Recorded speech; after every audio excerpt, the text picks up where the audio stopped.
Muy buenas tardes, muchachos. Eh, a continuación vamos a ver estamos en la quinta videoconferencia, lo cual abarca las semanas 9 y 10, según plataforma, esperando que todos se encuentren muy bien. Vamos a iniciar con la unidad 3 de nuestra materia de Historia de México 2. Y como vemos en la pantalla, como vemos en esta diapositiva, la unidad lleva por nombre Del surgimiento del populismo a la transición democrática del 2000 en México. Y el propósito de esta unidad tiene que el alumno explique los procesos históricos sociales de México durante el periodo del 70 al 2000, destacando sus coyunturas político-democráticas con el propósito de comprender la conformación de la política actual. Bueno, vamos a ver los temas de manera general, ya que pues afortunadamente ya estamos asistiendo a algunas clases presenciales y tanto pues, les voy a mandar la grabación de las clases como vamos a complementar con clases presenciales para dudas en actividades, más que nada en cuanto a temáticas, por eso es que lo vamos a ver de manera general en estos videos que les voy a estar enviando. Bueno, la semana 9, las actividades que hay es un foro y la actividad número 1, que es un escrito reflexivo. Y bueno, entonces vamos a ver, como les dije, de manera general, vamos a ver algunos periodos presidenciales: Luis Echeverría Álvarez, Miguel de la Madrid, Salinas de Gortari, Vicente Fox, antes de él Cedillo y Felipe Calderón. Bueno, ¿qué es lo que hemos estado viendo, muchachos? Vimos nosotros en las anteriores sesiones, si se dan cuenta, uno de los últimos temas fue la matanza de Tlatelolco, que ocurrió en el año del 68, manifestación de alumnos reprimidos por el gobierno. Y bueno, gobierno que en ese momento estaba a cargo del partido del Estado, que era el Partido Revolucionario Institucional. Lo comento esto porque dicho partido, el PRI, venía cayendo en una crisis de imagen, ¿sí? Por este tipo de acontecimientos, se asomaba la corrupción, había crisis económica, la represión a las manifestaciones. Entonces, el partido ya venía decayendo en su imagen. Y esto, eh, provoca que para el año 2000 ya haya un cambio de partido en México. O sea, pero tuvieron que pasar 70 años de gobierno del PRI. Entonces es lo que vamos a estar viendo. ¿Sí? En este periodo, en los años 70, se estaba gobernando Luis Echeverría. Igual se impulsan proyectos para beneficiar a la sociedad, ¿sí? Una mayor intervención del gobierno, del Estado. También se convoca este gobierno de Echeverría a los empresarios nacionalistas, a los que quieren a su país, a invertir en México para salir adelante de las crisis económicas que están llegando, ¿sí? Y sobre todo, pues como dice ahí, vemos acá en el inciso C, si alguien lo alcanza a mirar, el apoyo a los sectores populares. Y esto tiene relación con el subtema que estamos viendo ahorita aquí, el resurgimiento del populismo. Es un concepto muy actual, el populismo, ya que tiene relación precisamente con los sectores populares. Al presidente actual, López Obrador, se le considera un presidente populista. Algunos lo llaman de manera como si lo estuvieran insultando, pensando que es algo negativo, ¿no? Pero el populismo hace mucha referencia al acercamiento a la gente, como lo hace él. Y también, en otro sentido, impulsar muchos programas populares, como precisamente el apoyo a los adultos mayores, la beca a los estudiantes, a los muchachos del primer empleo, etcétera, ¿no? Entonces, precisamente en la época de Echeverría, pues también hay un impulso a los sectores populares, pero pareciera que se desbalancea el nivel socioeconómico del país, ya que se invierte en unos sectores y se descuida en otros. ¿Qué sucedió? ¿Qué situaciones graves sucedieron en el gobierno de Echeverría? Pues bueno, también en el 71 hubo una manifestación de estudiantes, bueno, hubo varias, ¿no? Pero esta es la que más se recuerda, el 10 de julio del 71, y se le recuerda como el halconazo, ¿sí? Porque de igual manera había una serie de personas, precisamente, que eran especies de policías, pertenecían a la policía del gobierno, y estas se, se les atribuye la represión de los estudiantes. Entonces, igual sucedió una matanza de estudiantes, de sociedad civil, por la represión a la manifestación de las ideas de estas personas, una manifestación pues podría decirse pues como estaba sucediendo en muchos lugares del mundo, ¿sí? Pero bueno, igual como a Echeverría se le recuerda, el autor también de la matanza de Tlatelolco, pues aquí todavía resurge ese tipo de actividades con esta represión del 71 denominada el Halconazo. Bueno, en pocas palabras, muchachos, y de manera general, en los sexenios presidenciales que vienen a continuación, pues se trata de impulsar la economía en México. El asunto es que, les mencionaba, había un desbalance en cuanto a las inversiones. Se pretendía que México, y eso se repite en diversos sexenios presidenciales, avanzara en cuanto a industria, modernizar la industria, inversión de los empresarios nacionales y extranjeros, pero tanta inversión por parte del gobierno o de inversionistas en cuanto a un sector de la economía como es la industria, hacía que se descuidaran otros como la agricultura. Siendo un país, México, eminentemente agrícola, se estaba descuidando esa parte. ¿Sí? Aquí tenemos que saber que pues, la agricultura surte de estos productos a nuestro país y aparte sirven para exportar. El asunto es que se llegó tanto a su descuido que los productos que pues, nosotros podíamos sembrar y cosechar se tuvieron que comprar del extranjero y eso genera crisis. ¿Por qué? Porque pues, no hay inversión en el campo. Tenemos que comprar al precio que nos vendan, hay que pagar impuestos, hay que gastar, mejor dicho, hay que invertir en el transporte de esos productos, etcétera. Entonces, pues se venía una crisis económica, había que pedir al extranjero, había que pedir al Fondo Monetario Internacional, al Banco Mundial, etcétera. Y bueno, si seguimos con la temática de que en nuestro país se estaba industrializando, bueno, pues, ¿qué sucedía? Las ciudades se estaban llenando de empresas, de industrias, el campo estaba descuidado. Bueno, sucede que viene otra vez lo que se conoce como la migración del campo a la ciudad. Y sabemos bien que esto conlleva muchos problemas.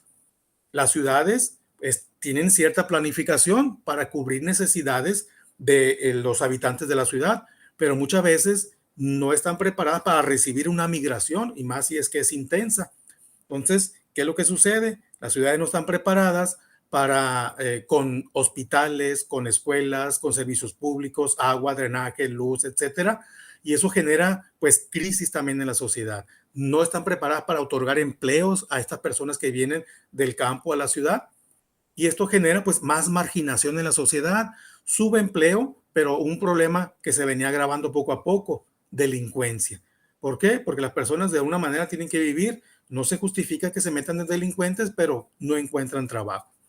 Bueno, y así transcurre el periodo de Luis Echeverría, muy parecido a aquí, a que tenemos en la actualidad, a José López Portillo. ¿Por qué se le recuerda mucho a López Portillo? Bueno, que en su periodo se encontraron algunos yacimientos de petróleo, ¿sí? Pensando el gobierno que este petróleo pues, nos iba a sacar de la crisis. ¿Sí? Entonces se empieza a invertir en la explotación de los yacimientos de petróleo, a exportar, a vender petróleo, etcétera, pero pues no se pueden de igual manera descuidar los otros sectores de la sociedad, tanto la industria, la agricultura, la pesca, el turismo, etcétera, y no se le puede estar apostando solamente a un sector de la economía. Pues esto estaba sucediendo, pero no se contaba en que, bueno, el petróleo se rige por los precios a nivel mundial y hubo una caída del precio del petróleo, lo cual afectó, claro, pues prácticamente a todo el mundo, ¿sí? Pero si nuestro país solamente está enfocado en la inversión del petróleo y estamos invirtiendo en yacimientos, en la explotación del petróleo, ¿sí? Hay una cantidad de dinero destinada a eso, a pagar sueldos de todos los trabajadores de petróleo mexicanos, ¿sí? A transportarlo, etcétera. Bueno, cuando se deja de producir por una caída del precio, se tiene que detener la industria petrolera, pues eso genera crisis porque el dinero está invertido. Y mientras tanto, como se descuida la agricultura, pues no hay exportación de productos, se descuida también la industria, no hay exportación también de materia prima, de productos manufacturados y el país entra en una recesión económica, en una crisis económica. Entonces, así vienen transcurriendo los sexenios presidenciales. Y bueno, En cuanto a estas temáticas, hay un foro, el foro 1 de la unidad 3, que consiste en contestar 3 preguntas. ¿Cuáles consideras que son los cambios políticos más importantes que se operaron en México durante las últimas décadas del siglo XX? Explica qué es el neoliberalismo y a qué se le conoce como globalización económica. ¿Has oído hablar del Ejército Zapatista de Liberación Nacional? Comenta lo que sepas al respecto. Bueno, este foro, muchachos, van a tener la posibilidad de hacerlo en equipo. La hacen en un documento de Word y de manera individual lo suben a la plataforma, y un documento en equipo me lo mandan a la carpeta de Drive, por favor. Bueno, continuamos con lo que es la semana 10. La actividad para la semana 10, eh, mejor dicho, perdón, la actividad 1, continuamos en la semana 9, perdón, es un escrito reflexivo sobre el resurgimiento del populismo y su crisis, que es lo que analizamos de manera general hace un momento, ¿no? La plataforma, el programa de la materia, nos recomienda que leamos en la página del libro la temática que está de la 100 a la 108, o podamos ver los videos, esto que tratan la temática. ¿Y qué vamos a hacer? Un escrito reflexivo sobre el tema del resurgimiento del populismo y su crisis. Entonces, esta actividad igual en equipo, más o menos nos va a quedar de esta manera, claro, con su hoja de presentación, ¿no? Nunca olvidarla, el nombre de la escuela, la universidad, la materia, la temática, etcétera, integrantes del equipo. Un escrito reflexivo por parte del equipo, ¿sí? Un escrito se va a quedar de manera individual cada alumno para que lo suba a plataforma, y una por equipo me la manda a la carpeta de Drive. Y ahora sí, continuamos con lo que es la semana 10. Encuesta. La actividad que se va a hacer en la semana 10 es una encuesta sobre los sexenios presidenciales en las últimas décadas. Aquí vamos a hablar ya después de López Portillo, como tenemos en la diapositiva, Miguel de la Madrid, igual, les comento en la misma tónica, pero ¿qué es lo que ha venido aumentando en los periodos presidenciales hasta en la actualidad? Lo que tenemos señalado ahí, sombreado en la imagen del medio, la corrupción. Y eso, que el gobierno, el partido en turno empiece con actos de corrupción, eso sume más todavía en una crisis a nuestro país. Sí, porque si ustedes, por ejemplo, miran en la actualidad todo lo que está sucediendo con los actos de corrupción que se están descubriendo, es un mundo de dinero lo que los políticos se han robado de México. ¿Sí? Entonces, Miguel de la Madrid, viendo cómo la balanza de pagos, muchachos, está desanivelada, es muy importante comentar esto, ¿no?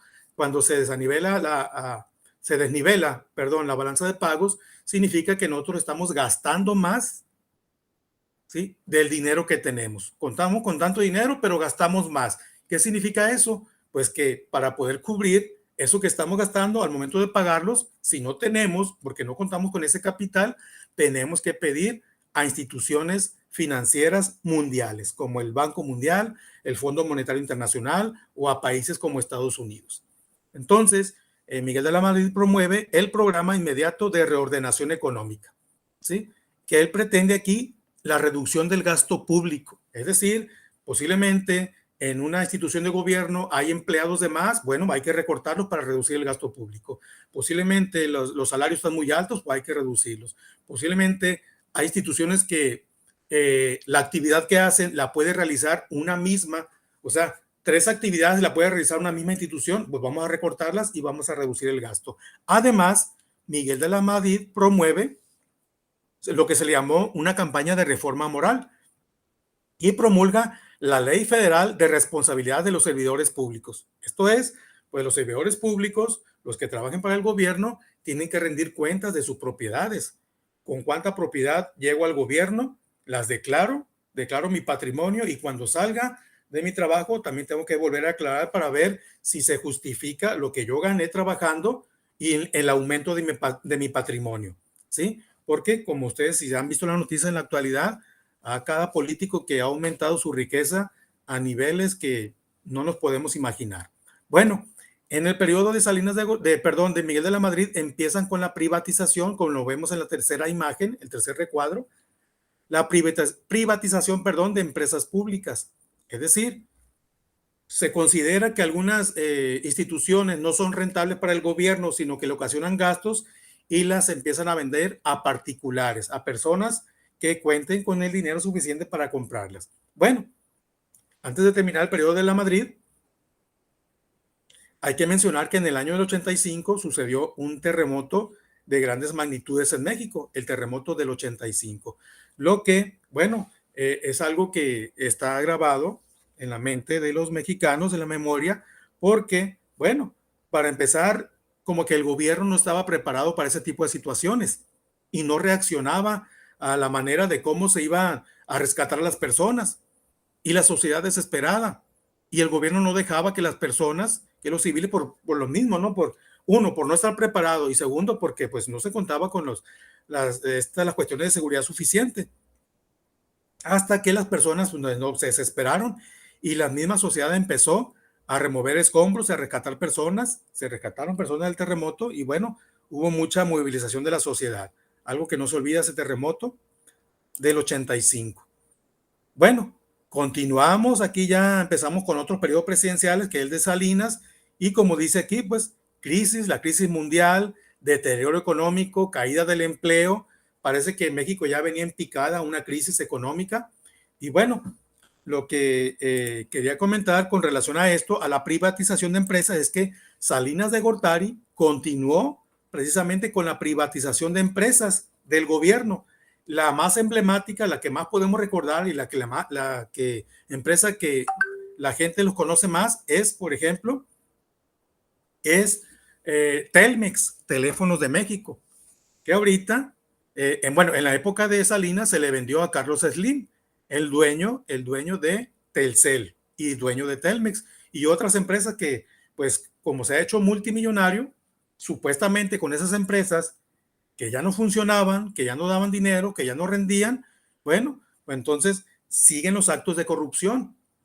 Si se dan cuenta, Telmex, Teléfonos de México, no se debió haber vendido. ¿Por qué? Porque vean cómo se ha vuelto millonario Carlos Slim con esa empresa. A tal grado que en ciertos años de la época que estamos viviendo, se le ha considerado como el hombre más rico del mundo, imagínense. Entonces, claro que sí era rentable la empresa Teléfonos de México y así varias empresas vendió Carlos Salinas de Gortari. Entonces, pues igual su periodo lleno de corrupción. Al final de su periodo, el candidato que él propuso para la presidencia de la República, este candidato, Luis Donaldo Colosio, en sus campañas electorales, bueno, pues él mencionaba que la gente ya estaba harta de la corrupción, ya estaba harta de la violencia que se estaba viniendo, la crisis económica, y todo ello te era responsable el gobierno actual. Bueno, entonces prácticamente Luis Donaldo Colosio estaba echando la culpa a Carlos Salinas. ¿Y qué es lo que sucede? Pues posiblemente Luis Donaldo, como lo creía mucha gente, su gobierno iba a ser muy diferente, más apegado a la gente. De hecho, mucha gente quería que ganara él. Pero ¿qué resulta? Que en una de sus campañas en Tijuana es asesinado. Y pues la gente, muchísima gente, ya de nuestra edad, pues tenemos la certeza de que fue el mismo gobierno priista, precisamente por parte de Carlos Salinas de Gortari, quien lo manda a matar. Y bueno, Salinas, ya muerto el candidato, propone a Ernesto Zedillo como el presidente que lo va a suceder. Igual la presidencia de Zedillo, pues no, se le considera una presidencia prácticamente gris, no se le vio mucho auge, a excepción de que se llevó a cabo lo que fue el tratado, la continuación del Tratado de Libre Comercio, ¿sí? Pero igual, ¿qué podemos comentar sobre eso, muchachos? Desde la época de Salinas, con el Tratado de Libre Comercio y la continuación de Zedillo. ¿Qué podemos comentar? Bueno, si se hace un Tratado de Libre Comercio entre Estados Unidos, Canadá y México, pues es lógico, es evidente que México no tiene las condiciones de competir con ese tipo de tecnologías que maneja tanto Estados Unidos como Canadá. Entonces era un tratado que era injusto, entonces no nos benefició tanto en la economía. Bueno, hay que recordar que la temática de que estamos analizando ahorita tiene que ver con la transición política. Y bueno, pues aquí llega la transición política. Después de Cedillo, cuando hay elecciones, cuando la sociedad mexicana ya está harta de corrupción, de eso, la crisis del partido político, del PRI, que viene, por ejemplo, afectando su imagen desde la matanza de Tlatelolco, el halconazo del 71, la muerte de sus candidatos, etcétera, la corrupción que se viene. Bueno, entonces la ciudad dice, bueno, vamos a cambiar de partido, vamos a votar por otro a ver qué sucede. Y entonces, en esas elecciones del 2000, gana Vicente Fox Quesada por parte del Partido Acción Nacional. ¿Sí? Entonces, pero bueno, si hemos de recordar, en cuanto entró Vicente Fox, algo que parece que no se menciona aquí en los textos del libro, pero algo que sucedió en cuanto él entró fue la primera fuga del Chapo Guzmán. Y se dice que pues tiene que ver con la presidencia de Vicente Fox, ¿no? Que estaba arreglado para que se fugara el Chapo Guzmán de la cárcel de máxima seguridad. Entonces, pues la corrupción no se vio muy enfrentada por parte de él, ¿sí? Ganó por prácticamente por la popularidad que dio, su personalidad, que no era precisamente algo muy benéfico para el desarrollo de nuestro país. Algo por lo que se recuerda a él es que en su época de presidencial, como lo vemos en el recuadro del medio, intentó quitarle el fuero al jefe de gobierno del Distrito Federal de la época. ¿Y quién era?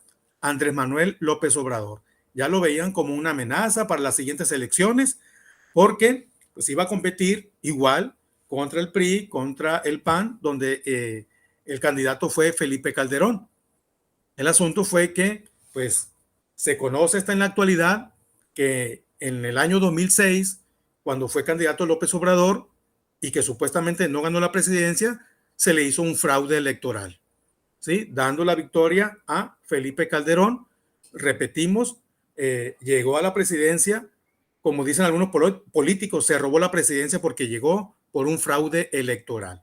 Y bueno, entra Felipe Calderón a la presidencia y pues por lo más que le recuerda a la gente es porque le declaró la guerra al narcotráfico. En el periodo de Felipe Calderón, se dicen que México se bañó de sangre por todas las muertes que hubo, por el enfrentamiento que había de las autoridades contra el narcotráfico, aunque en la actualidad se sacan las conclusiones que lo que hizo Felipe Calderón solamente fue apoyar a una célula del narcotráfico para que junto con ella enfrentarse al resto de las que había en el país, ¿sí? Entonces, así más o menos de manera general, analizamos los periodos presidenciales, ya que vamos a profundizar en ellos cuando tengamos clase presencial. Y bueno, ¿cuál es la actividad a realizar aquí? Actividad 2, que corresponde a la semana 10. Es una encuesta sobre los sexenios presidenciales en las últimas décadas. Ustedes van a entrar aquí a la plataforma y bueno, hay unas preguntas que aquí vienen ya señaladas en su plataforma, que son estas que tengo en esta diapositiva. En las instrucciones nos dicen que se va a encuestar a un adulto mayor, algún familiar de ustedes, algún amigo de ustedes, que sea un adulto mayor, porque se le va a preguntar sobre los sexenios presidenciales. ¿Cuál les recuerda? Dice la pregunta número 1, de mejor a peor, ¿cómo enumeraría los sexenios presidenciales? Y aquí están los presidentes, ¿sí? Entonces, todas estas preguntas vienen en la encuesta que se le va a presentar a un adulto mayor. Y bueno, más o menos nos va a quedar así. No nos va a quedar en una hoja porque la propia encuesta pues allá abarca 2 hojas. Entonces, su hoja de presentación, ¿sí? La encuesta que posiblemente queden 2 hojas y los integrantes del equipo porque la encuesta es en equipo, ¿no? Igual, de manera individual, cada alumno se queda con una encuesta porque la va a subir a plataforma de manera individual y me van a mandar una por equipo a las carpetas de Drive. Y bueno, aquí tenemos las actividades. Grupo 2.1, foro 1. Grupo 2.1, escrito reflexivo. Grupo 2.1, encuesta. Aquí están las 3 actividades, o mejor dicho, dice foro 1, actividad 1 y actividad 2. Así vienen señaladas en plataforma, como lo tenemos aquí arriba. Foro 1, actividad 1, que es el escrito reflexivo, y la actividad 2, que es la encuesta. Y la fecha de entrega es para el 3 de noviembre. ¿Sí? Les vuelvo a comentar, las dudas las podemos ver en clase presencial cuando nos toque vernos y ahí profundizamos sobre los temas. Para la siguiente sesión Vamos a analizar esta temática, aspectos socioculturales del periodo y reflexiones sobre el periodo en México. Bueno, les agradezco su atención y bueno, nos vemos en clase presencial, esperando que se encuentren muy bien y que vayamos avanzando en las actividades. Nos vemos, muchachos.